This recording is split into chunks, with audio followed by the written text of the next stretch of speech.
이것이 복음이다. 사운드 오브 프리덤. 누가복음 15장 22절 23절, 누가복음 19장 10절 말씀입니다. 아버지는 종들에게 이르되 제일 좋은 옷을 내어다가 입히고 손에 가락지를 끼우고 발에 신을 신기라. 그리고 살진 송아지를 끌어다가 잡으라. 우리가 먹고 즐기자. 인자가 온 것은 잃어버린 자를 찾아 구원하려 함이니라. 아멘. How long have you been doing this? 12 years. How do you do it?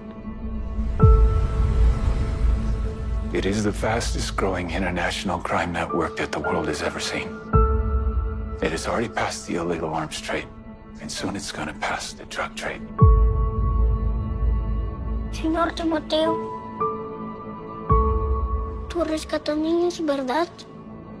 Quizá puedas ayudarme a encontrar a mi hermana.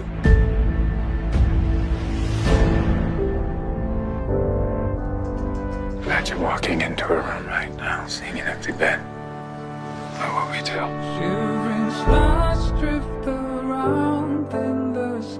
We're Homeland Security. You know we can't go off rescuing kids in Colombia. This job tears you to pieces. This is my one chance to put those pieces back together. We're talking about extracting an 11-year-old girl from an army of rebels. Not just her.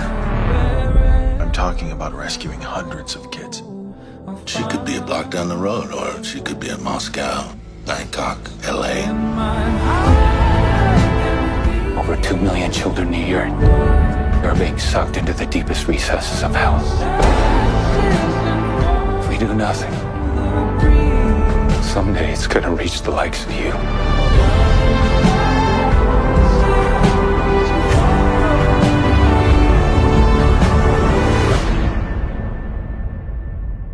What if this was your daughter? Wherever I go, I'll find my way home. 이것이 복음이다. 보라, 사운드 오브 프리덤이다.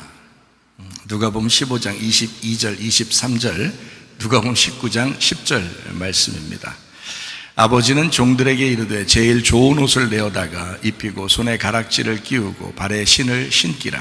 그리고 살진 송아지를 끌어다가 잡으라. 우리가 먹고 즐기자. 인자가 온 것은 잃어버린 자를 찾아 구원하려 함이니라. 실화를 바탕으로 영화를 만든 사운드 오브 프리덤이라는 제목의 영화가 있습니다. 1년에 약 200만 명의 어린 아이들이 인신매매를 당해서 이제 깊은 수렁에 빠져 있다. 그래서 그들을 구출하는 그런 내용의 영화입니다. 아이가 죽는 것도 굉장히 괴롭지만 아이를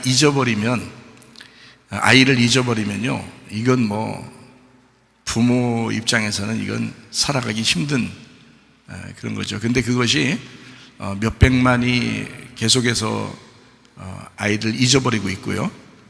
그 아이들을 구출하려고 이제 하는 사람들이 또 이제 있다는 거죠. 그래서 이제 그걸 영화로 만든 내용입니다. 아직 우리나라에는 개봉되지 않았지만 미국에서는 지금 센세이션을 일으키고 엄청난 지금 영화로서 사람들에게 보여지고 있는 그런 내용의 영화입니다. 주님께서는 우리에게 잃어버린 자를 찾아서 구원하려 함이라 이렇게 이야기합니다. 사실 어떻게 보면 우리 모두 다 예수님 안에서 잃어버린 사람들이죠. 그런데 우리를 어쨌든 찾아서 구원하려고 하시는 분이 우리 주님이시다 라고 하는 것을 우리가 좀 기억했으면 좋겠습니다. 이사야 53장 5절 말씀이요, 주님이 찔리신 것은 우리의 허물 때문이요 주님이 상하심 우리의 죄악 때문이라. 주님이 징계를 받음으로 우리가 평화를 누리게 되었고 주님이 채찍에 맞음으로 우리가 나음을 얻었도다 라고 되어 있습니다. 고린도서 6장 2절 말씀이요, 보라 지금이다 라고 되어 있는데요, 은혜 받는 것도 구원 받는 것도 바로 지금입니다. 뒤로 미룰 수가 없는 그런 일이죠.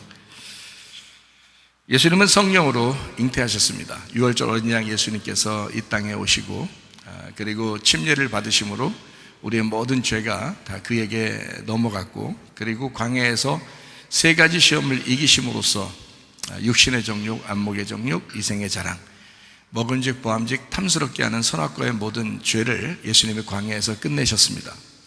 죄 때문에, 사실 선악과의 죄 때문에 죽음이 왔는데 예수님이 3년 반 동안 아버지를 충실히 하시다가 십자가 못 박혀 돌아가심으로써 사망까지도, 죽음까지도 끝내셨습니다.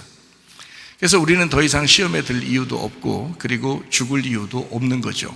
이 땅에서 죽지 말라는 의미가 아니라 이 땅에 죽어도 영생한다라는, 이제 그것을 믿는 사람들이 기독교인들이죠. 이렇게 기독교인들, 예수님께서 우리를 이제 구원하셨다는 것을 믿는 사람들인데, 마태복음 1장에 보면 예수님이 예수라는 이름을 가지고 오셨는데, 그 예수라는 이름은 회복자, 구원자, 치료자라는 이름입니다. 그분이 이제 임마누엘이시다라고 했는데, 그 임마누엘은 영원히 함께 하겠다는 겁니다, 하나님이. 근데 그것이 어떻게 함께 하냐면 육신적으로 함께 한다는 게 아니고, 물론 육신적으로도 함께 할 수 있었는데 그 3년 반 동안 아버지 일을 하시면서 사람들과 함께 동행했죠. 이 땅에 33년 반 동안 있으시면서, 그런데 이제 하늘 올라가시면서 성령을 우리에게 내려주셔서 성령으로 함께 하겠다는 겁니다. 임마누엘 하시겠다라고 하는 그 이름입니다.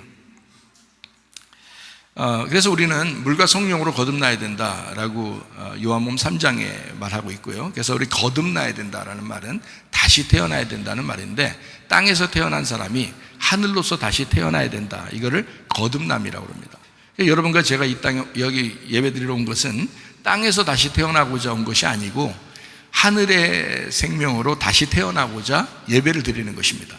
이것을 이제 거듭남이라 얘기하는 거죠. 그래서 중생한다, 다시 태어나, 다시 살아간다는 말이고요. 다시 이제 태어나서 산다는 것을 거듭남, 이렇게 이야기를 하는 것입니다. 중생, 거듭남, 뭐 이런 거죠. 그걸 이제 영적인 구원이라고 합니다. 하늘나라의 삶을 우리가 이 땅에 살아간다라는 그런 의미죠. 그러니까 구원받은 사람은 뭐 아무렇게나 사는 게 아니에요. 하늘의 생명을 사는 겁니다, 이 땅에 살 때. 그거를 우리는 구원받은 사람들의 특징이라는 거죠. 거듭난 사람들의 특징.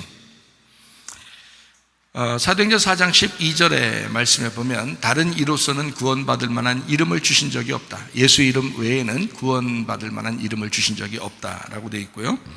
갈라디아서 2장 20절 말씀에 보니까 내 믿음 말고 그리스도의 믿음으로 살아가야 된다. 그래야 변함이 없다라는 그런 말이죠. 우리가 육체 가운데 사는 것은 내 믿음 살으라고 우리 보고 구원받으라는 게 아니고 예수님 믿음으로 살으라고 구원받으라는 것입니다. 요한일서 4장 8절 보니까 하나님은 사랑이라 그랬고요. 요한일서 4장 16절 말씀 보니까 사랑하는 자 안에 우리 하나님께서 같이 거하신다, 이렇게 되어 있습니다. 시편 119편 71절 말씀, 고난받는 것이 우리에게 유익하다. 왜냐하면 하나님 말씀을 깨닫게 되기 때문이다 라고 되어 있습니다. 베드로전서 1장 9절 말씀이요, 믿음의 결론이 뭐냐면 영혼의 구원이다. 그래서 영혼이라는 건 우리의 자신을 말하는데, 우리 삶을 말하는데, 우리 삶이 영혼이에요. 그래서 영혼이 나 자신을 얘기하는 거고요. 그걸 혼이라고 그러죠. 혼, 성경에서는 혼. 그래서 영을 받은 사람이 혼으로 살아가는 것을 영혼이라 그렇게 말을 하는 거거든요. 그래서 영혼의 구원이에요. 그래서 우리의 혼, 우리 자신의 구원. 그러니까 기독교인들은, 구원받은 사람들은 아무렇게나 살면서 나 구원받았어 라고 말할 수가 없는 겁니다. 왜냐하면 나의 혼의 구원이거든요. 나의 삶의 구원이에요, 사실은. 그러니까 죽을 때까지 구원이 있어야 된다는 겁니다. 한번 구원받으면 완벽하죠. 성경에 있는 완벽한 구원에서 우리가 따라갈 수 있는 사람도 있어요. 에녹, 노아, 여호수아, 갈렙, 뭐 이런 사람들 있잖아요. 한 번 딱 구원받으니까 영원히 가잖아요. 오순절날 성령 충만 받았던 주님의 제자들 있죠. 영원히 갔어요. 그 전에는 뭐 의심도 하고 뭐 마음도 변하고 왔다 갔다 했거든요, 주님 따라다니면서도. 그런데 오순절 성령의 충만 받고 난 다음에는 한 번도 안 변했습니다. 그래서 이제 한 번 구원이 영원한 구원이라는 거죠. 여러분과 제가 살아가는 게 사실 한 번 구원이 영원한 구원으로 살아가야 됩니다. 문제는 그 순간순간 자꾸 넘어진다는 거고, 순간순간 내가 먹는 먹음직 보암직 탐스러운 것으로 자꾸 쓰러진다는 얘기거든요. 그럼 어떻게 해야 돼요? 내 믿음으로 살면 쓰러지니까 예수님의 믿음으로 살면 계속 간다는 겁니다. 그래서 예수님의 믿음을 강조하는 거예요. 네가 진짜 거듭났으면, 네가 진짜 구원받았으면, 너 한 번 구원이 영원한 구원이라며, 그렇다면 예수의 믿음으로 가야 된다는 거야. 그러면 변함이 없다는 겁니다. 그렇지 않은 사람들이 살면서 나 구원받았으니까 내가 무슨 짓 해도 나는 구원받았어, 나는 구원받았으니까 난 천국 갈 거야, 내가 무슨 짓 해도 괜찮아. 이건 아니라는 거죠. 그건 아니라는 거예요. 왜냐하면 그게 이상한 거죠. 구원받았으면 내가 진짜 구원받은 삶을 살아야 되는 게, 그게 진짜 구원이라는 거 아니에요. 그게 우리 기독교인들이 살아가야 할 그런 생활입니다.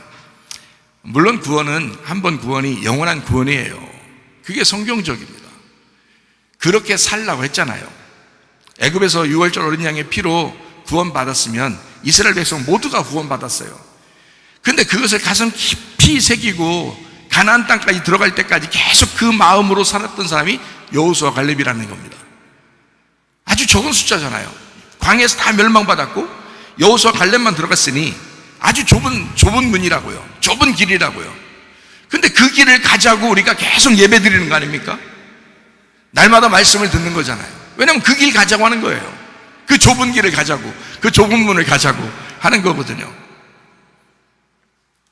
좁은 문이라고 왜 그렇게 이야기했냐면, 양이 목자에게서 이제 목자하고 양하고 같이 있잖아요. 그러면 이제 목자가 어떻게 해요? 양들을 계속 우리에 가둬놓나요? 아니죠. 밖에 이렇게 풀어놓는다고요. 밖에 풀어놓으면 그 양들이 마음껏 뛰어놀면서 마음껏 이제 풀을 뜯어 먹어요. 근데 저녁 때 되면 이 양들이 무섭단 말이에요. 저녁 때 되면. 그럼 이제 목자를 찾아요. 음메하면서 목자를 찾는다고요. 그럼 그 목자가 양을 다 모아요. 모아가지고 이제 집으로 들어오게 됩니다. 그러면 집에 이제 울타리가 이렇게 있을 거 아니에요. 그 울타리에 들어가는데 한꺼번에 다 울타리 들어가는 게 아니고 울타리 문이 있어요. 그 문이 좁아요. 그 좁은 문에다 한 마리씩 들어가면서 이제 양들을 다 확인하는 겁니다. 나갔던 양들하고 들어오는 양들하고 똑같이 확인하는 거예요. 그 숫자를 확인한다는 거죠. 그래서 한 사람 한 사람 이름을 부른다는 겁니다. 이제 어느 날 우리의 인생도 저무를 때가 온다고요. 그럼 우리 주님께서 여러분 한 사람 한 사람의 이름을 부르실 거란 말입니다. 그게 좁은 문이라는 거예요. 그게 좁은 문, 좁은 길, 좁은 문. 우리는 그 길을 향해 가는 거예요. 날마다 죽음을 향해서 가는 거예요. 우리의 저물어 가는 그 나를 위해서 가는 거라고요. 그게 우리 인생이라고. 그런 인생 살 때 목자를 떠나지 말아야 되고 교회를 떠나지 말아야 되고 주님, 목자라는 그 주님과 그 교회를 사랑하다가 주님 만나셔야 합니다. 그게 우리의 삶이라는 거예요. 그러니까 기독교인의 삶을 살 때 함부로 삶을 살지 마세요. 진짜 구원받은 모습으로 살아가자는 말이에요.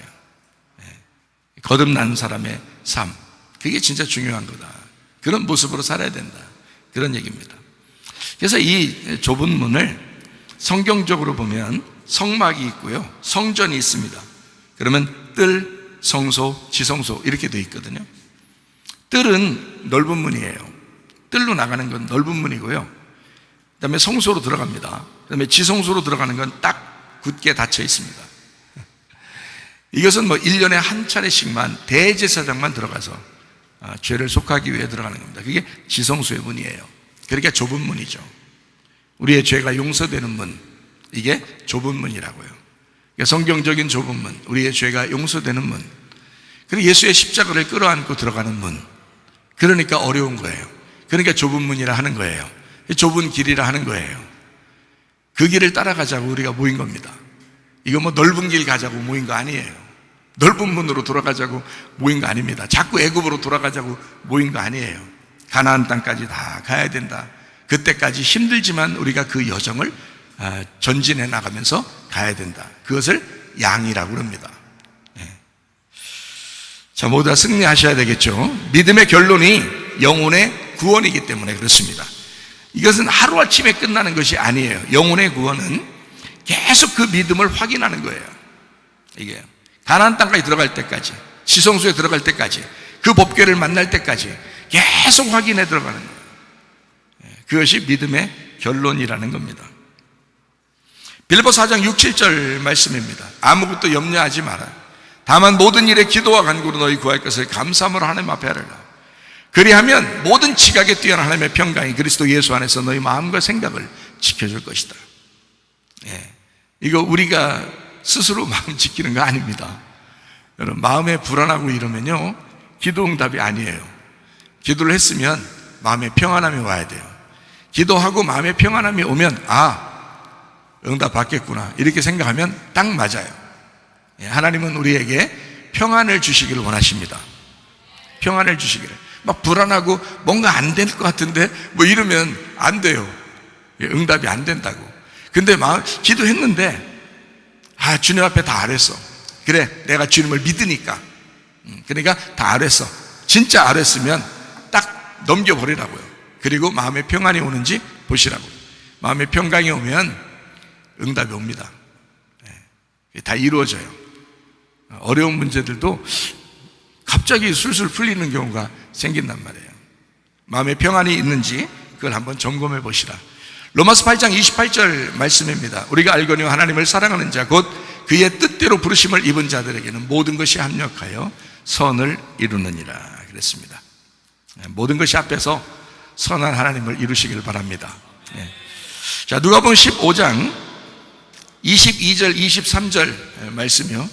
아버지는 종들에게 이르되 제일 좋은 옷을 내려다가 입히고 손에 가락지를 끼우고 발에 신을 신겨라. 그리고 살진 송아지를 끌어다가 잡으라. 우리가 먹고 즐기자. 누가복음 19장 10절 말씀입니다. 인자가 온 것은 잃어버린 자를 찾아 구원하려 함이니라. 누가복음 15장의 말씀에 보면 여러분이 잘 아는 말씀들이에요. 돌아온 탕자에 대한 이야기입니다. 돌아온 탕자에 대한 이야기는 그쪽에 집 안에 아들이 몇 명이 있었어요? 2명이 있었어요. 집 안에 남아있는 아들이 누구예요? 첫째 아들이죠. 나간 아들이 누구예요? 둘째 아들입니다. 예. 그러면 이제 우리는 첫째 아들과 둘째 아들을 나누어서 생각한다고요. 근데 나누어 생각하지 말라고 그랬죠. 첫째 아들이 둘째 아들이고 둘째 아들이 첫째 아들입니다. 이게 둘이가 같은 하나라고요. 형제. 그러니까 형제는 원래 한 배에서 태어난 자들을 얘기합니다. 한 배에서 태어난 자, 이걸 형제라 그렇게 하죠. 첫째 아들과 둘째 아들은 같은 거예요. 그러니까 첫째 아들은 탕자된 아들이에요. 첫째 아들은 탕자된 아들. 그러니까 저 사람 첫째 아들 같아, 저 사람 둘째 아들 같아가 아니라 첫째 아들이 둘째 아들이 되는 거란 말이에요. 성경을 이해를 여러분에게 좀 시켜드리려고 설명을 하는 겁니다. 자, 집 안에 아버지 재산이 다 누구 거라고 그랬어요?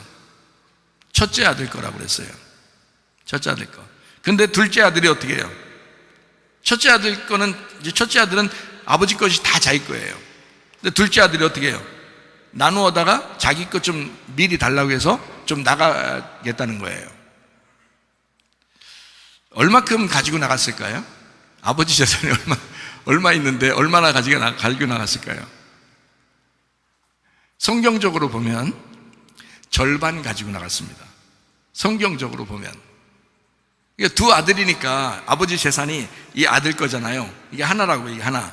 근데 이거 좀 나눠주세요 하고서 나눠달라고 하고서 가지고 나갔으니까 반을 가지고 나가는 거죠. 반쪽. 강도 만난 사람이 있습니다. 선한 사마리아인이 갔어요. 도와줘가지고 살렸거든요. 근데 이 강도 만난 사람이 얼만큼 죽었다고 나와요, 성경에? 네, 거반 죽었다 그러는데 그 거반 죽었다는 얘기가 절반 죽었다는 얘기입니다. 반이 죽었다는 얘기예요. 그러면 선한 사마리아인은 이 강도 만난 사람을 살렸다. 자, 어떻게 하겠다는 거예요? 그 선한 사마리아인이 예수님이잖아요? 그럼 강도 만난 사람이 반은 죽었어요. 반 죽은 걸 살린 거죠. 선한 사마리아인이. 그러니까 예수님은 어떤 입장에서 얘기한 거예요? 네가 나의 반쪽이다라는 얘기죠. 자, 여러분 결혼하면은 남편과 아내를 다 뭐라 그래요? 나의 반쪽 이렇게 얘기하죠. 그러니까 남자 혼자 여자 혼자 살기는 어렵다는 겁니다. 반쪽으로 살아가야 되니까. 예수님도 마찬가지예요. 우리 없이 살아갈 수 있어요, 없어요? 예수님이 못 살아요. 못 살아. 나 너 없이 못 살아 이런다고요. 예수님이 그러신다고요. 그럼 여러분 어때요? 여러분도 나 못 살아 예수님 없이는 못 살아 이래야 된다는 거예요. 왜? 우리도 반쪽이니까. 그러니까 우리가 반쪽이고 예수님이 반쪽이고 이게 합쳐야 하나예요. 그래서 그리스도와 교회가 하나란 말이에요. 그리스도와 교회가. 그리고 어린 양과 새 예루살렘이 요한계시록 21장 22장에 나오는 어린 양과 새 예루살렘이 하나예요. 이게. 그러니까 어린 양이 주인이고요, 새 예루살렘이 천국인 거예요. 자, 그러면은 마찬가지죠. 예수님이 나의 주인인 거고 나는 천국이 되는 거죠. 그러니까 우리는 교회가 되는 거고 예수님은 우리의 주인 되는 거예요. 그래서 교회의 주인을 예수님이라고 그러는 거예요. 근데 예수님 보여요, 안 보여요? 안 보여요. 우리 안에 계시기 때문에 그렇습니다. 그러니까 우리 안에, 우리가 이제 교회고 이게 새 예루살렘이고 이게 천국이란 말이에요. 이 땅의 천국, 하늘의 천국으로 가는 거죠. 우리가 죽으면 하늘의 천국 가는 거고 지금은 이 땅의 천국이라고요, 이 교회가. 그러면 이 교회 안에 예수님이 계신다, 어린 양이 계신다고요? 안 보인다고요? 근데 우리 안에 계시긴 계신다고요. 그러니까 그 어린 양과 이 새 예루살렘이 하나란 말이에요. 마찬가지예요. 예수님도 우리를 절대 남이라고 생각하지 않습니다. 너는 나의 절반이야, 나의 반쪽짜리야, 나의 반쪽이야, 너 없이 난 못 살아, 이렇게 되는 거예요. 우리도 주님 앞에 고백할 때 그 사랑의 고백하는 거죠. 주님, 저는 주님 없이 못 살아요. 주님은 나의 반쪽입니다. 자, 둘째 아들이 집 밖으로 나가가지고 자, 어떻게 놀아다녀요? 뭐 놀아다니고 놀고 돌아다녀, 이 말을 앞에서 놀아다녀요. 어떻게 다녀요? 장기들하고 다니다가 이제 다 탕진해 버렸다 이 말이에요. 그죠? 예, 그리고서 이제 아버지에게 다시 돌아오게 된 것이 누가복음 15장의 내용입니다. 우리가 성경을 보면서 뭔가 착각하는 것은 뭐냐면 창기를 창기로 보기 때문에 그렇습니다. 아니에요. 창기는 바로 여러분과 저를 의미하는 것입니다. 이방인 죄인들을 말하는 거예요. 우리들을. 그걸 창기라 그럽니다. 창기보다 못하게 생각하는 사람들, 이걸 이방인들이라고 그래요. 성경을 아는 사람들은. 그러니까 구약에 있는 율법의 사람들은 이방인들을 개보다도 못한, 창기보다도 못한 사람이라고 여기는 거죠. 그게 창기입니다. 창기라고 하는 것은 뭐 때문에 창기라고 그러는 거예요? 창기를, 성경적인 창기가 어떤 걸까요? 성경적인 창기는 남편이 있는데 딴짓하는 거예요. 그걸 창기라고 합니다. 여러분, 남편이 누구예요? 예수님이에요. 우리의 남편 예수님, 우리 아버지는 하나님이고, 그러니까 하나님이 우리 아버지가 되시고 예수님이 나의 남편 되시는데 하나님하고 예수님하고 같아요. 그래서 우리 하나님이 나의 아버지시며 나의 남편이십니다. 그렇죠? 예, 그러니까 그 하나님을 믿는다고 하면서 딴짓하고 돌아다니는 거 있잖아요. 그걸 다 창기라 그럽니다. 이 탕자가 놀아난 것은 바로 여러분과 저하고 놀아나려고 한 거예요. 밖에 나가서 이상한 사람들하고 놀아다닌다 이런 의미가 아니에요. 하나님을 믿는다고 하지만 하나님을 제대로 믿지 않는, 하나님을 잘 모르는 자들과 함께 모든 자기의 재산을 탕진했다. 자, 아버지의 재산이 뭘까요? 하나님의 아버지의 재산이니까 아버지 거잖아요. 하나님이잖아요. 아버지의 재산이 뭐예요? 사랑입니다. 아버지의 재산은 다 탕진되어야 합니다. 예수님은 이 땅에 오셔서 아버지의 사랑을 다 탕진하셨습니다. 아버지의 사랑을 다 나눠주고 가신 겁니다. 아버지의 재산이 또 뭐예요? 말씀입니다. 아버지는 말씀이니까 그 말씀을 다 탕진하신 겁니다. 말씀을 다 나누어주고 가신 겁니다. 그게 우리 예수님이시란 말이에요. 마치 예수님이 하늘에서 볼 때는 탕자처럼 내려오셨지만 이 지상에 있는 우리들, 창기 같은 우리들에게는 진짜 희소식이라고요. 그 탕자 때문에 잘 먹고 잘 살게 됐단 말이에요. 이해가 되시겠어요? 성경을 볼 때 우리가 뭔가 좀 착각하면서 보면 탕자를 이상한 사람 취급한단 말이에요. 누가복음 15장을 보면서. 아니에요. 이 땅 우리를 구원하기 위해서 오신 하나님의 아들이라고요. 하나님의 아들. 그 부자의, 그 아버지의 아들, 두 번째 아들. 다시 집으로 돌아옵니다. 아버지 집으로 돌아오게 되었다라는 그런 말이죠. 누가복음 19장 10절 말씀에 보니까 인자가 온 것은 잃어버린 자를 찾아 구원하려 함이라. 잃어버린 자가 있는데 막 찾아 돌아다녀요. 그리고 구원하신다는 겁니다. 잃어버렸으면 막 구원하신다, 찾아 돌아다닌다, 뭐 이런 말이에요. 그 잃어버린 자를 할 때 잃어버린이라는 말이 아폴림이라는 단어입니다. 이 아폴림이라는 단어가 무슨 단어냐면 파괴됐다는 말입니다. 다 찢어져 막 파괴되고 죽어버렸다, 막 이런 게 아폴림이라는 단어예요. 여러분, 그냥 구원받고 싶지도 않고 그냥 자기 혼자 잘 먹고 잘 살고 이렇게 하는 사람들이 구원받으려고 할까요? 아니에요. 아폴림이 된 사람이, 그런 사람을, 아폴림이 된 사람을 하나님이 찾으러 오셔요. 마음이 찢어진 사람, 괴로운 사람, 죄 때문에 무거운 사람, 막 힘들고 어렵고 외롭고 쓸쓸하고 괴로운 사람, 이런 사람을 주님이 찾아오신다고요. 그래서 그 사람을 구원하시려고 하는 겁니다. 그냥 뭐 자기 잘난 맛에 살고 이런 사람들 구원하려고 하는 게 아니에요. 그런 사람들은 구원 받으려고 하지도 않아요. 자기가 필요하지 않잖아. 구원에 대해서 필요하지 않잖아. 그런데 진짜 아폴림이 된 사람, 진짜 파괴된 사람은요, 구원받고 싶어 합니다. 주님, 나를 구원해 주십시오. 그런 사람을 주님께서 찾아오신다고요. 누가복음 19장의 내용이 뭐냐면 삭개오를 찾아오신 예수님이십니다. 요한복음 4장에는 사마리아 여자를 찾아오신 예수님이십니다. 예수님이 찾아와서 구원한 사람. 요한복음 5장에 보면 베데스다 연못에 38년 된 병자가 있습니다. 예수님이 찾아가십니다. 다 찾아가서 구원한 사람들은요, 다 마음이 찢어진 사람들입니다. 괴로운 사람들, 아폴림이 된 사람들, 잃어버린 사람들이에요. 그 사람들을 주님이 찾아가셔서 구원하신다. 파괴되어 잃어버리고 죽고 멸망한 사람들을 찾아와서 구원하신다. 하나님 쪽에서 잃어버렸다, 이 말이거든요. 나 잃어버린 사람은 내가 찾으러 갈 거야 라는 말이거든요. 그래서 사실 잃어버린 거예요. 떠난 거예요. 그냥 사실 잃어버린 게 아니라 원래 떠난 거지. 하나님이 여러분이 하나님이라고 생각해봐요. 잃어버렸나? 하나님이 여러분이 하나님이라면 하나님이 잃어버리는 경우가 있겠어요? 없어요. 하나님은 잃어버리시는 분이 아닙니다. 자기 거를, 자기 자녀를 절대 잃어버리지 않죠. 자기가 구원한 백성들을 절대 잃어버리는 분이 아닙니다. 근데 성경에는 잃어버렸다고 나오는 거예요. 자기가 다 떠난 것입니다. 인간이 선악과 먹고 하나님을 떠난 거고요. 하나님과 분리가 된 거고요. 하나님을 단절해버린 것이 인간입니다. 하나님께서 그런 게 아니에요. 사람이 그런 거예요.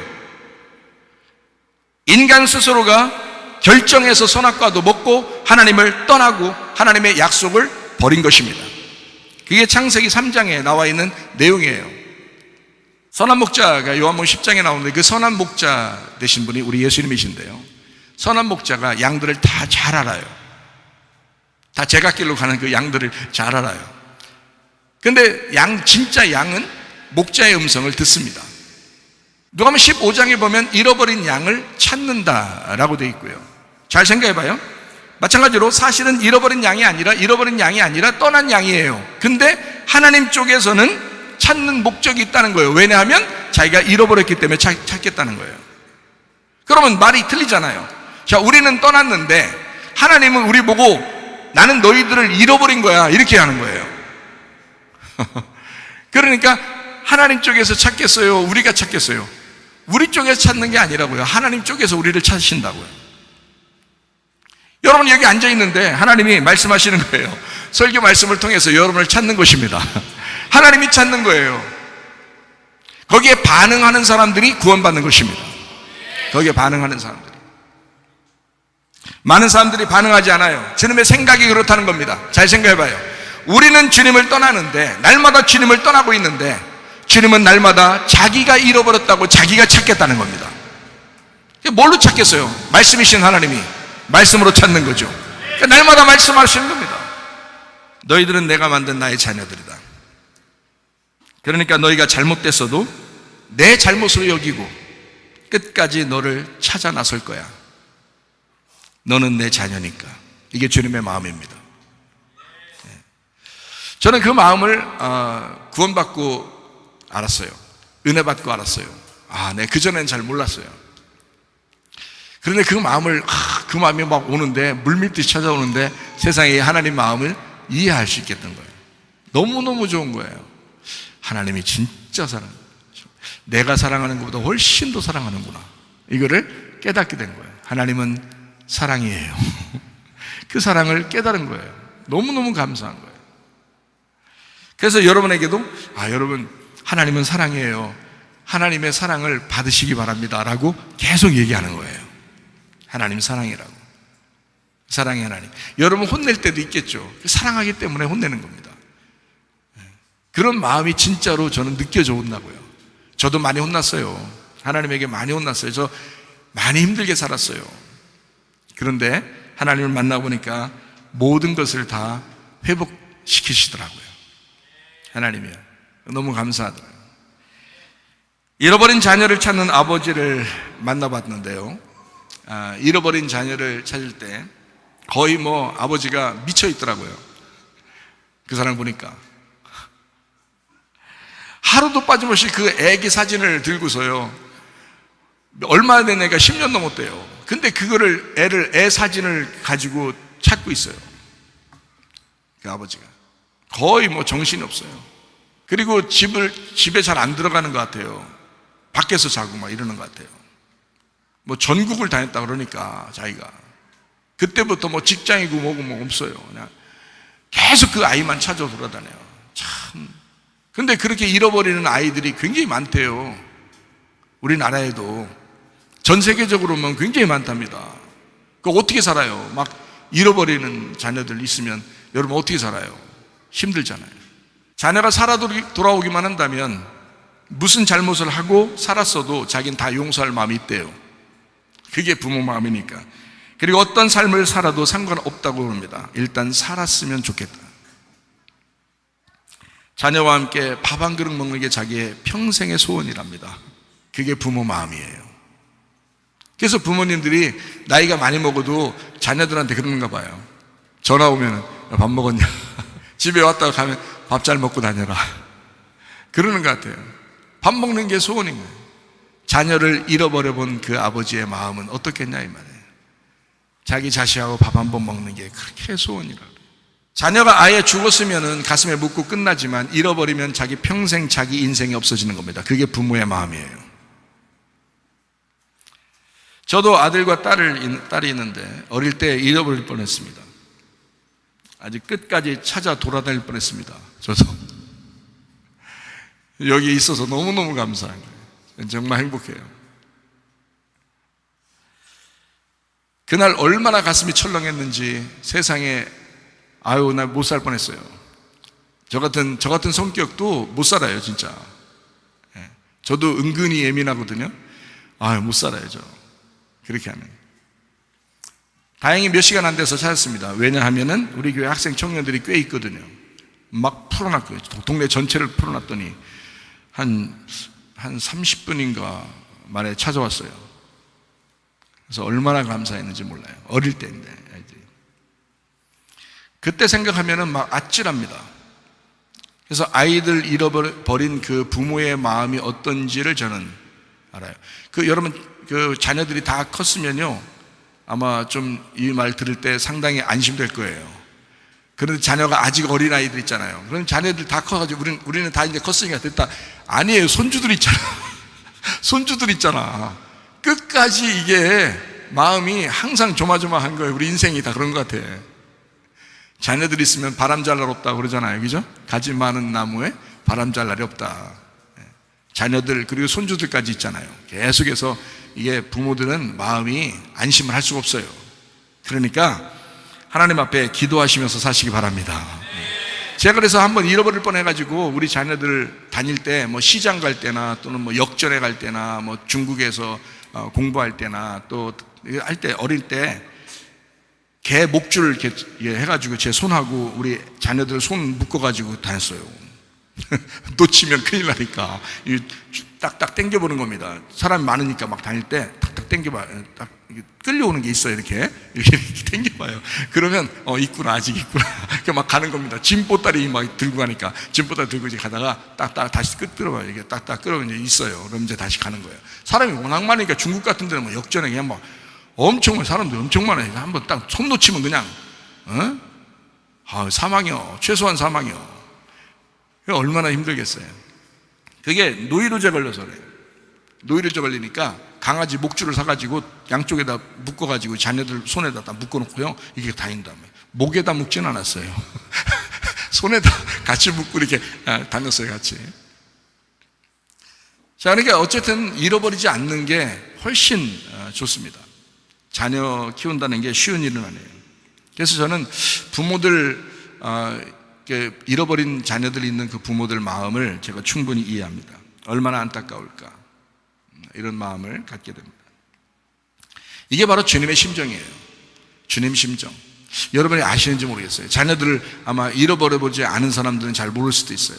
근데 지금 시대는 굉장히 암울합니다. 많은 아이들이 잃어버린대요. 그런 시대예요.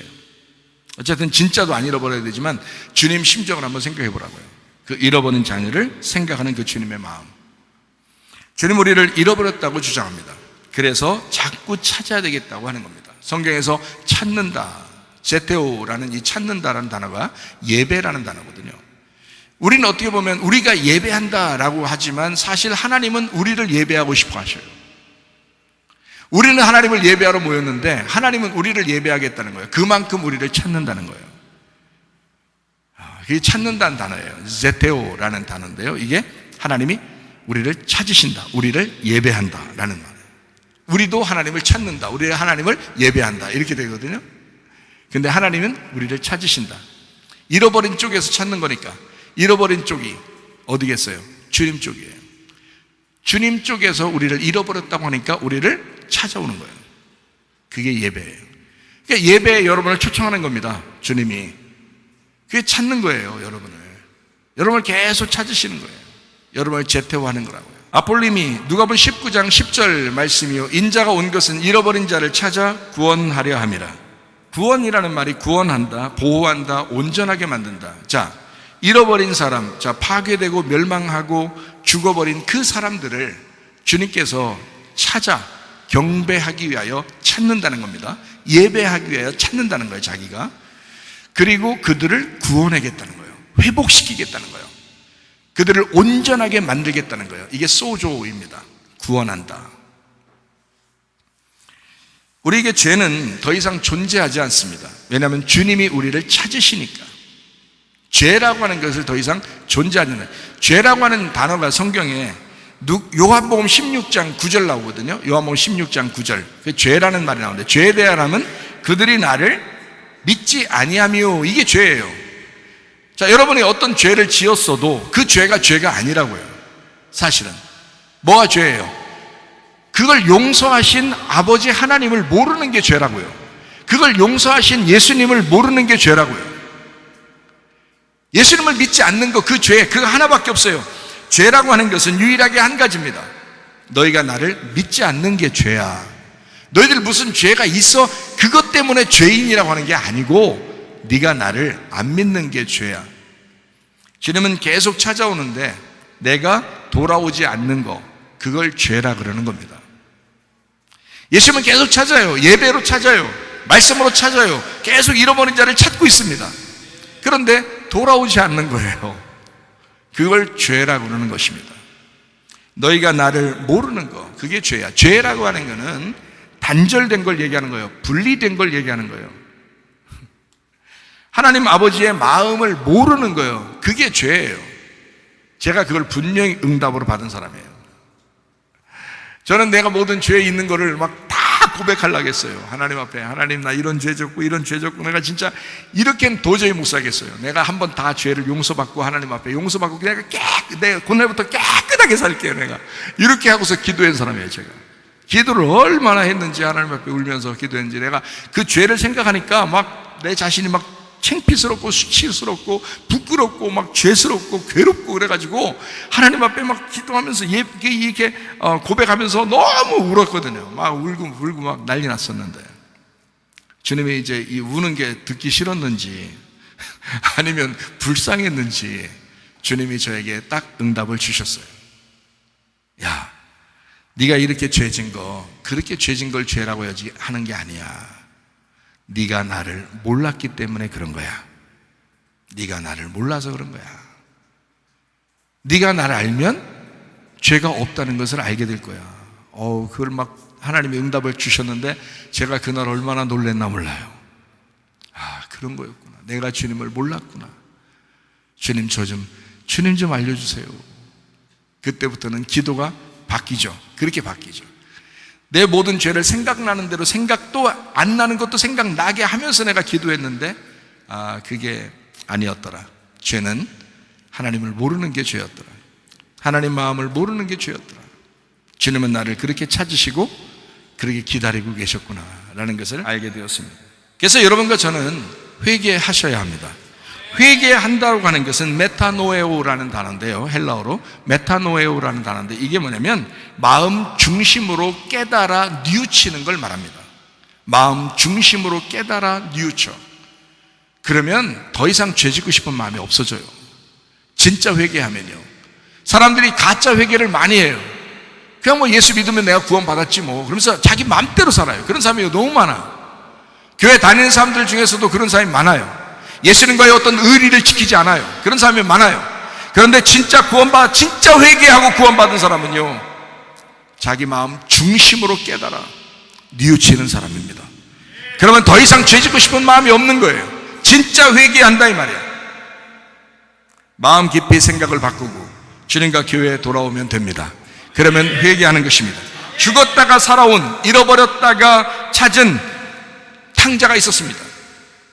누가복음 15장 32절 말씀입니다. 이 내 동생은 죽었다가 살아났으며 내가 잃었다가 얻었기로 우리가 즐거워하고 기뻐하는 것이 마땅하지 않느냐라고 하는 것은 예수님께서도 이 땅에 오셔서 죽으셨습니다.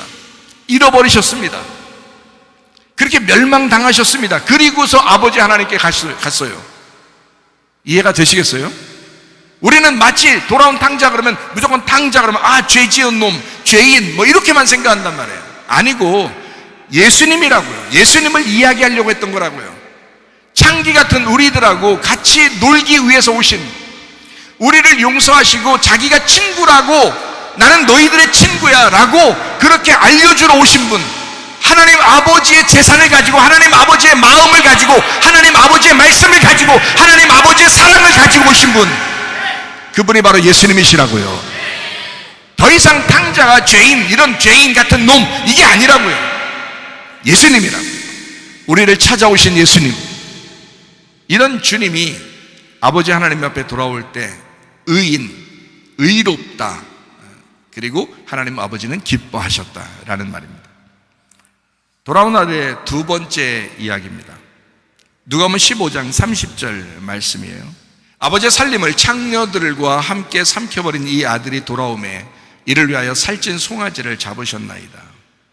자, 창녀들하고 모든 살림을 다 나누었어요. 좋은 일이라고 했습니다. 그렇게 예수님이 오셔서 우리에게 자기 재산을 안 나누어 주었으면 우리는 진짜 어떻게 구원받아요? 생각해 보세요. 창녀 같은 우리들이. 그러니까 여기서 돌아온 탕자 그러면 교회 다니다가 안 나오는 사람인가 보다, 다시 돌아오게 해야 되는가 보다, 뭐 이런 얘기를 하는 게 아니에요. 예수님 이야기를 하는 거고요. 우리를 얘기하는 것은 창녀를 얘기하는 겁니다. 우리를 얘기하는 건 창녀들. 그러니까 우리하고 같이 지내려고 하시는 분, 이분이 예수님이시다. 자기의 잘못을 알고 죄인의 입장에서 돌아온 탕자. 누가복음 15장 21절 말씀이에요. 아들이 이르되 아버지, 내가 하늘과 아버지께 죄를 지었사오니 지금부터는 아버지의 아들이라 일컬음을 감당하지 못하겠습니다. 죄인으로 돌아가시잖아요. 예수님께서도 십자가 못 박혀 돌아가실 때 죄인으로서 돌아가시잖아요. 의인으로 죽는 게 아닙니다. 죄인으로서, 의인인데 죄인으로서 돌아가시는 거라고요.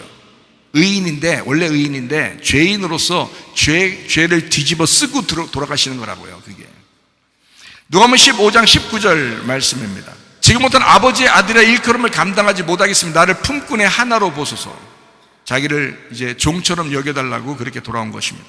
아들의 입장에서는 당연히 그렇게 생각해야 되죠. 근데 아버지는 달랐습니다. 아들은 너무 죄송한 거죠. 아버지에게 그렇게 해야 당연한 거죠. 죄인들은 그런 마음을 가지셔야 합니다. 근데 하나님 아버지는 달라요. 아버지의 마음은 달랐습니다. 누가복음 15장 24절 말씀입니다. 이 내 아들은 죽었다가 다시 살아났으며 내가 잃었다가 다시 얻었노라. 그들이 즐거워하더라. 아버지는 종으로 여길 리가 없습니다. 계속 아버지는 아들로 여겼습니다. 자, 집에서 나갈 때도 아들, 집으로 돌아올 때도 아들입니다. 자기 아들이에요. 언제나 아버지의 아들, 아버지는 그런 마음을 갖는 겁니다. 이게 아버지의 마음이라는 거죠. 이 아버지의 마음을 모르면 죄라고 그러는 거고, 그 아버지의 마음을 알면 죄가 사라진다, 이렇게 말하는 겁니다. 성경에서 말하는 거예요. 그래서 요한복음 17장 3절에 보면 영생은 아버지와 그 아들 예수 그리스도를 아는 것이다 라고 되어 있습니다. 영생은 그렇다. 아버지와 아들을 아는 것이다. 그러면 의인 되는 것이다. 돌아와라는 거죠. 아버지는 언제나 아들과 하나였습니다. 아들은 아버지와 분리되어 살다가 돌아왔습니다. 그런데 아버지는 아들과 늘 하나였습니다. 아버지가 아들을 잃어버린 경우가 있나요? 아버지가 아들을 잊어버리고 사는 적이 있나요? 그럴 수 없습니다. 늘 아버지는 아들을 기억하고 살았습니다. 아들이 돌아왔습니다. 누가복음 15장 22절 말씀입니다. 아버지는 종들에게 이르되 제일 좋은 옷을 내어다가 입히고 손에 가락지를 끼우고 발에 신을 신겨라. 아버지가 종들에게 말합니다. 제일 좋은 옷을 입혀라. 신분을 바꿔줘라. 의로움으로 바꿔줘라. 죄인이 아니다. 더 이상 죄인이 아니다. 내 아들은 죄인이 아니다. 아버지에게 돌아왔으니까. 그리고 손에 가락지를 끼워줘라. 가락지라고 하는 것은 성령의 도장을 의미합니다. 유산을 말해요. 상속자가 되었다라는 말입니다. 발에 신을 신겨라. 구원의 복음의 신발을 신겨야 된다. 구원받았다. 요한 15장 23절 말씀입니다. 살찐 송아지 잡아라. 살찐 송아지, 풍성한 그리스도를 말합니다. 아버지 하나님을 말합니다. 자, 살찐 송아지 잡아라. 아버지가 양식이 되겠다는 겁니다. 아버지를 먹고 살게 하겠다. 끌어내어 잡아서 먹고 즐기자.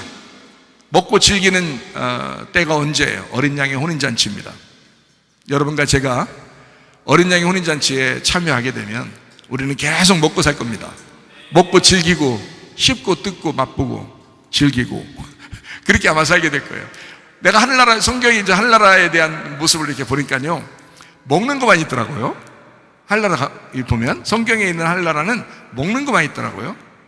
저는 하늘나라를 봤을 때, 저는 지옥을 봤을 때 너무 무서웠고 어두웠고 막 그냥 너무 뱀 같은 거 막 이런 게 막 있어가지고 막 무섭고 깜찍함해가지고 그래 무섭고 그랬는데, 하늘나라를 볼 때는 뭐 먹는 거는 잘 모르겠어요. 그냥 이렇게 평안하고 밝고 빛나고 뭐 이런 모습들 이렇게 보았거든요, 하늘나라를.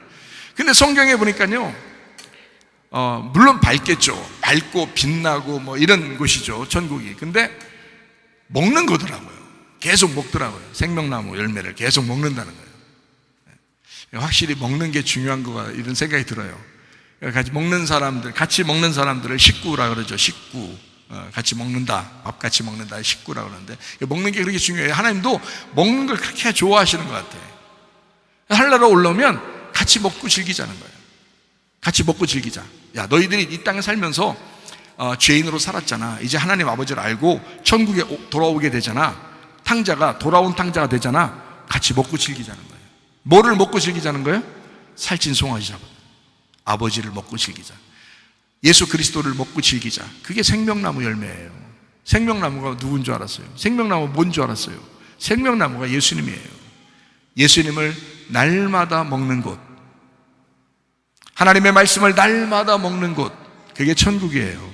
하나님 말씀을 사모하지 않는 사람들 아마 천국 가면 아마 괴로울 겁니다. 말씀 계속 있으니까. 거기는 말씀 자체니까.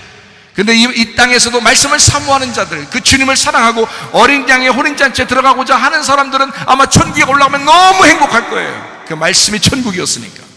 날마다 그 천국, 그 말씀을 먹고 살게 될 것이니까. 얼마나 감사해요. 하나님 아버지의 마음을 알게 된 사람들. 누가복음 15장 22절 말씀. 아버지는 종들에게 이르되 제일 좋은 옷을 내어다가 입히고 손에 가락지를 끼우고 발에 신을 신겨라. 풍성한 말씀으로 살아가게 된 아들, 그 아버지 집에 살게 되는데 아버지의 상속자가 되었다. 자, 첫째 아들한테는 그렇게 말하지 않잖아요. 첫째 아들한테는 뭐 가락지를 주었다 이런 게 없잖아요. 근데 오히려 둘째 아들에게 가락지를 준 거예요. 가락지를 줬다는 것은 상속의 개념이거든요. 그러면 첫째 아들이 너무 억울하잖아요. 첫째 아들 너무 억울하죠. 자기는 아버지랑 떠나본 적이 없는데, 그런데 가락지를 안 준 거예요. 그럼 너무 억울하죠. 나갔다가 돌아온, 창녀하고 놀다가 돌아온 그런 아들한테는 가락지를 뺏어 주는 거예요. 상속자. 너무 억울하지 않겠습니까? 그런데 그게 성경이라는 거예요. 그게 성경. 그래서 제가 여러분에게 성경을 바로 보려면, 아버지 마음을 이해하려면 이렇게 봐야 된다 라고 설명해 드리는 겁니다. 첫째 아들이 둘째 아들인 거예요. 첫째 아들이 둘째 아들. 그래서 이게 같은 거예요. 한 배에서 태어난 형제. 첫째 아들이 둘째 아들로 나갔다가 다시 돌아오게 된다는 얘기입니다. 다시 말하면 하나님의 아들은 하나예요. 유일한 하나, 예수 그리스도. 하나님의 아들, 그 아버지의 아들은 하나예요. 하나인데 이분이 그냥 하늘에서 살면 안 돼. 이분이 이 땅에 내려와서 죽으셔야 돼. 나가셔서 죽으셨다가 다시 돌아오는 거예요. 이거를 두 아들로 설명한 거예요. 이해가 되겠어요? 하나님의 마음을. 우리는 두 아들 나왔다 그러니까 두 아들인 줄 알아. 근데 그게 아니야. 한 아들을 둘로 나누어서 설명한 거예요. 자, 형이 동생이 나갔다가 돌아오니까 화가 났어요, 안 났어요? 화나죠. 인간들의 입장에서 이걸 성경을 이렇게 바라보게 만들어 놓으니까 재밌잖아요. 화난 게 당연한 거죠. 근데 아버지는 뭐라 그래요? 그 첫째 아들한테 막 승질내요? 너 일로 와, 이놈아. 이렇게 해요? 잣대 좀 가져와라. 너 좀 때리게. 왜 이래요? 주걱 좀 가져와. 너 좀 때려버리게. 이럽니까? 아니. 첫째 아들한테 그렇게 안 해요. 야, 너 내 아들이잖아. 너 여기 있었잖아. 내 거 다 네 거야. 그리고 동생 봐. 네 동생이잖아. 너하고 같은 거잖아. 같은 한 배에서 태어난 한 형제잖아. 자, 너야. 그게 너야. 응? 이 형은 뭐라 그래? 아버지의 아들이, 당신의 아들이 돌아왔는데 뭐 이런. 아버지는 그렇게 말 안 해요. 너의 동생이잖아. 네 동생이 나갔다가 들어왔잖아. 네 동생은 죽었다가 온 거야. 네 동생은 잃어버렸다가 찾은 거야. 자, 이게 함께 즐거워하는 게 당연한 거 아니야. 이런 얘기를 하는 거예요. 자, 어때요? 제가 말한 게 오히려 성경적이에요? 아니면 여러분이 생각한 것이 더 성경적이에요? 제가 말한 게 더 성경적이라고요.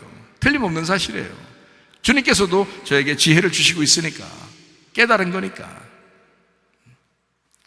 첫째 아들과 둘째 아들은 하나입니다. 첫째 아들이 둘째 아들로 나갔다 돌아와야, 죽었다가 부활해야 진짜 아들이 되는 거거든요. 상속자. 상속자는 죽었다가 살아난 사람들만 상속자가 돼요. 예수님도 십자가 못 박혀 돌아가셨다가 부활했으니까 주님의 상속자로서 하나님이 되신 거죠. 그 주님을 따라가는 우리들도 주님을 따라가서 나를 부인하고 내 자신의 십자가를 지고 따라가는 사람이 주님의 제자가 되는 거예요. 그냥 어영부영 한다고 다 제자 되는 거 아닙니다. 주님을 따라가야 되는 거예요. 우리도 죽었다가 부활해야 되는 거예요. 그래야 하나님의 아버지의 아들이 되는 것입니다. 이게 성경의 원리예요. 그러니까 반드시 집 안에 있다고 칭찬받는 아들이 아니라 죽었다가 살아나야 된다는 거예요. 나갔다가 들어와야 된다는 거예요. 이게 성경의 원리이기 때문에 그렇습니다.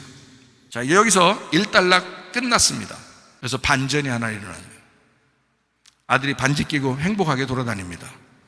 아버지 유산이 너무 자랑스럽습니다. 이런 반지 누가 흉내내지 못할 유일한 반지이기 때문입니다. 너무 멋진 반지에 스스로 뿌듯해합니다.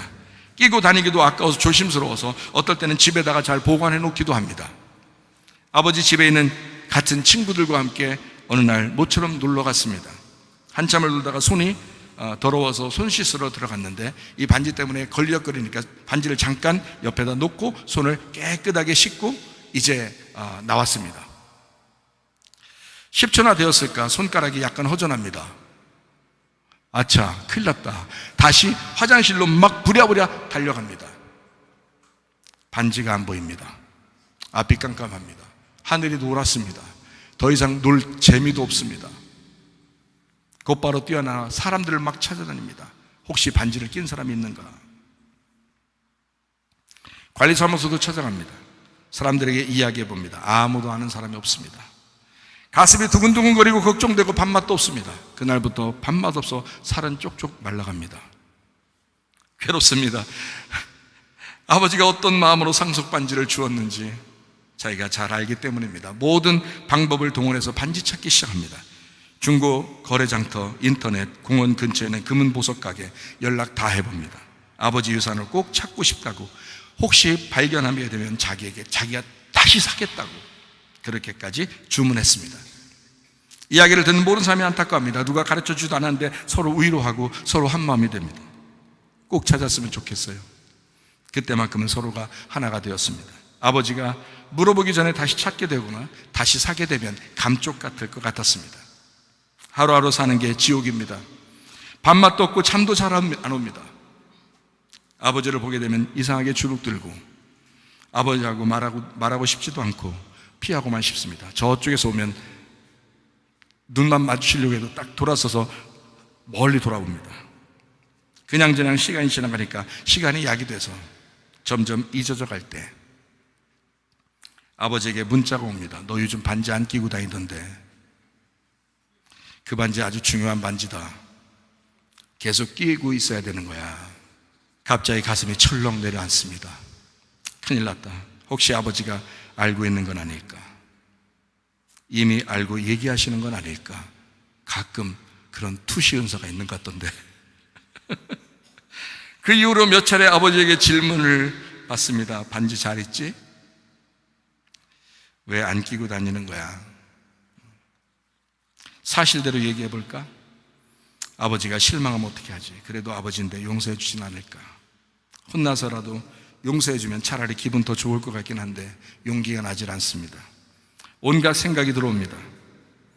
아버지의 유산 상속 반지가 얼마나 중요한 것을 알기 때문에 그럼에도 불구하고 얘기할 수밖에 없는, 시간이 가면 갈수록 너무 괴로우니까 살은 쪽쪽 빠져나가요. 좋다. 그냥 혼나더라도 말씀드려보자. 아버지에게 문자 편지를 쓰기 시작합니다.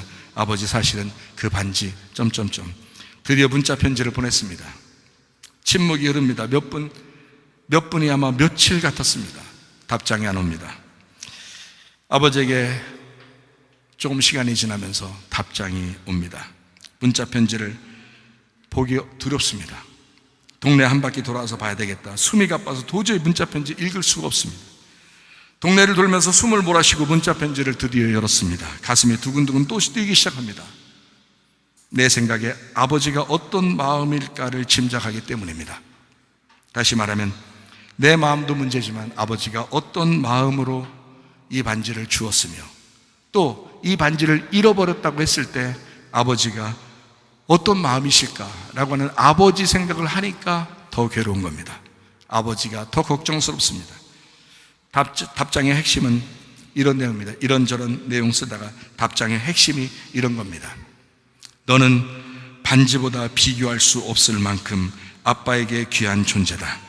네가 어떠한 사람이 되어도 너는 아빠의 아들이고 아빠에게는 여전히 최고의 아들이다. 아버지에게 너무 미안했습니다. 아버지는 이런 분이었구나. 그걸 새삼 깨닫게 되고 느끼게 되었습니다. 아버지에게 너무 송구합니다. 가슴이 먹먹합니다. 내가 진작 말씀드리지 못한 것을 후회했습니다. 일찍 천국을 경험할 수도 있었는데 아버지를 너무 어려워해서 잠시나마 지옥을 경험하고 살이 쪽쪽 빠진 것이 너무 실망스러웠습니다. 아버지를 조금 더 알았다면, 아버지를 조금 더 이해할 수 있었다면, 그러면 이런 지옥을 경험하지 않았을 텐데, 그런 말입니다. 나는 여전히 아버지의 아들이었구나. 이제야 더 아버지의 마음을 알게 된 것 같아서 기뻤습니다. 요한복음 21장에 보면 베드로가 그랬습니다. 예수님을 부인하고 난 다음에 베드로가 도망치다가 닭 울음소리를 듣게 됩니다. 그때 이 베드로의 가슴이 어땠을까요? 그 닭의 부리로 아마 가슴을 찢는 것처럼 됐을 겁니다. 얼마나 괴로웠을까요? 근데 요한복음 21장에 예수님이 찾아왔습니다. 네가 나를 사랑하느냐? 네가 나를 사랑하느냐? 네가 나를 사랑하느냐? 베드로의 가슴이 어땠을까요? 베드로가 먼저 예수님을 찾아가지 못했습니다. 너무 미안했습니다. 그런데 예수님이 베드로를 찾아오셨습니다. 네가 나를 사랑하느냐? 내 양을 먹여라. 네가 나를 사랑하느냐? 내 양을 돌봐줘라. 네가 나를 사랑하느냐? 내 양을 먹여줘라. 주님 다시 만난 그 베드로, 전혀 다른 사람이 됐습니다. 그 이후로부터 예수님을 전혀 한 번도 배반하지 않는 진짜 백이 베드로가 되었습니다. 주님의 사랑을 그 미안한 마음으로 깨달은 베드로, 주님은 직접 사명을 맡겨주셨습니다. 아들도 마찬가지죠. 반지를 잃어버렸다가 되찾지 못하고 아버지에게 고백했던 그 아들의 마음. 자, 반지가 중요하겠어요? 그 아들이 중요하겠어요? 아버지의 마음은 반지보다 아들이 우선입니다. 그 아들이 어떤 마음을 갖겠어요? 아버지, 제가 더 좋은 아들이 될게요. 아버지의 그 소중한 반지보다 더 좋은 상속자가 될게요. 아버지 사랑합니다. 이 이야기는 비단 우리 아들의 이야기만은 아닙니다. 여러분도 마찬가지입니다. 하나님은 여러분 마음이 어떠하든, 여러분의 생활이 어떠하든 우리 주님은 여러분을 사랑하십니다. 끝까지 여러분을 포기하지 않으시고, 너희들은 내 자녀야. 너희들이 떠났지만 나는 너희들을 잃어버린 거야. 내가 너희들을 끝까지 찾아낼 거야. 끝까지 너희들을 찾아서 내가 구원할 거야. 그 예수님의 그 호소, 그 예수님의 그 말씀을 듣고 날마다 새로워지는 것이 부활입니다. 여러분의 삶 가운데 날마다 부활이 일어나기를 바랍니다. 찬양하겠습니다.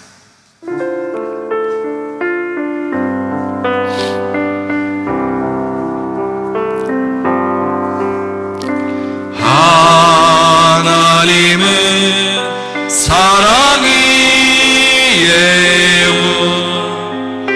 그 무엇과도 바꿀 수 없는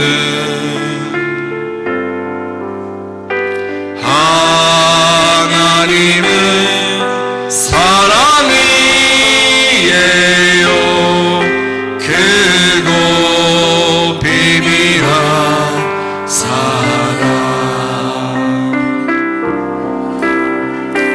내가 쓰러져 지쳐올 때도 하나님은 함께 하세요. 나를 붙잡고 그 품에 안아주시는 하나님은 사랑이에요. 옆에 사람 손잡고 한번 찬양하겠습니다. 다시 한번. 하나님은 사랑이에요. 그 무엇과도 바꿀 수 없는